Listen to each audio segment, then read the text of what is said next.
காற்று மாசு அப்படின்னு சொல்லக்கூடிய ஏர் பொல்யூஷன் நுரையீரல் புற்றுநோயை உண்டாக்குமா? வாங்க இந்த வீடியோல பார்க்கலாம். ஏர் பொல்யூஷன் அப்படின்னு சொல்லக்கூடிய காற்று மாசுன்றது ரொம்ப ரொம்ப இம்பார்ட்டண்டா இந்த metropolitan cities like Delhi, Chennai இந்த மாதிரி இடத்துல ரொம்ப அதிகமா இருக்கு.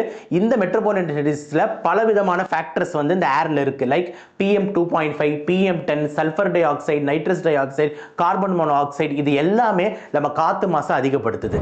இந்த மாதிரி காத்து மாசான இருக்கிற ஒரு சிட்டியில நம்ம சுவாசிச்சுக்கிட்டே இருந்தோம்னா அந்த சொன்ன அந்த கெமிக்கல் சப்ஸ்டன்ஸ்லாம் லங்ஸ்ல போய் பட்டு பட்டு பட்டு பட்டு நாள் டைம்ல வந்து நுரையீரல் புற்றுநோய் வரதுக்கான ஒரு வாய்ப்பு இருக்கு. இதை தாண்டி COPD மாதிரி நோய்கள் ரொம்ப அதிகமா சிட்டிஸ்ல இருக்கிறதுக்கு இந்த காத்து மாசு ரொம்ப முக்கியமான காரணமா இருக்கு. அப்ப அந்த காத்து மாசுனால நுரையீரல் புற்றுநோய் வரதுக்கான வாய்ப்பு ரொம்ப அதிகமா இருக்கு.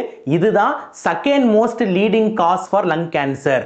சோ சிகரெட்ஸ் பிடிக்கிறது அடுத்து காத்து மாசு தான் ரெண்டாவது most common cause for lung cancer. அப்படின்றதுனால நம்மளோட 2-3 இம்பார்ட்டன்ட் டிப்ஸ் என்னன்னா, வெளியே போறதுக்கு முன்னாடி கண்டிப்பா ஏர் குவாலிட்டி இண்டெக்ஸ் சொல்ற ஒண்ண செக் பண்ணிட்டு போங்க. உங்க ஏரியால ஏர் குவாலிட்டி இண்டெக்ஸ் கிரீனா இருக்கு அப்படின்னா காத்து நல்லா இருக்குன்னு அர்த்தம். நீங்க தைரியமா போலாம். சப்போஸ் இந்த மாதிரி பொல்யூட்டடா ரெட், வயலட் இந்த மாதிரி கலர் காமிக்குதுன்னா தயவு செஞ்சு ஒரு முகக்கவசத்தை முடிஞ்சா அணிவிச்சுட்டு போங்க.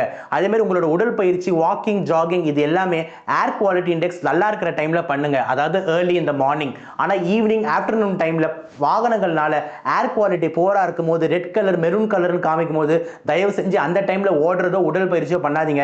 ஏன்னா நிறைய மூச்சு உள்ள இருக்கும் போது அதனால உங்க லங்ஸ் திருப்பி பாதிக்கப்படலாம். அதனால காத்து மாசு, லங் கேன்சர் ரெண்டுமே ரொம்ப ரொம்ப இம்பார்ட்டண்டா ஒண்ணுக்கு ஒண்ணு அசோசியேட் ஆகுது.